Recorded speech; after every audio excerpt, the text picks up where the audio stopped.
সংসাৰৰ হওক বা নিজৰ ব্যক্তিগত যিকোনো সমস্যাত যদি আপুনি পৰি গৈছে তেতিয়া আপুনি পৰাপক্ষত তাত কোনো থাৰ্ড পাৰ্টি সোমাব নিদিব। থাৰ্ড পাৰ্টি মানে হ'ল যেনেকুৱা ধৰক বন্ধু বান্ধৱ লগৰীয়া বা আত্মীয় স্বজন যিকোনো হওক, যেনেকুৱা মানুহ হওক, তেতিয়া পৰাপক্ষত তেনেকুৱা মানুহ আপোনাৰ এইটো আপোনাৰ প্ৰব্লেমত মানে থাৰ্ড পাৰ্টি এইকেইজনক সোমাব নিদিব।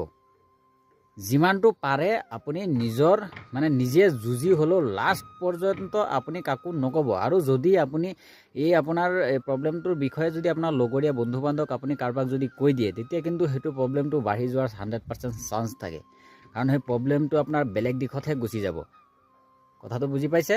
যদি আপোনাৰ ব্যক্তিগত প্ৰব্লেম হয় তেতিয়াহ'লে আপুনি পৰাপক্ষত আপোনাৰ ঘৰৰ মানুহে হওক, যদি বহুত বেছি চাই আছে, বহুত ভয়ংকৰ হৈ আছে, মানে অকলে আপুনি হেণ্ডেল কৰিব পৰা নাই, তেতিয়া আপুনি আপোনাৰ ঘৰৰ মানুহক বা মাক দেউতাকক আপুনি জনাব পাৰে। কিন্তু পৰাপক্ষত আপোনাৰ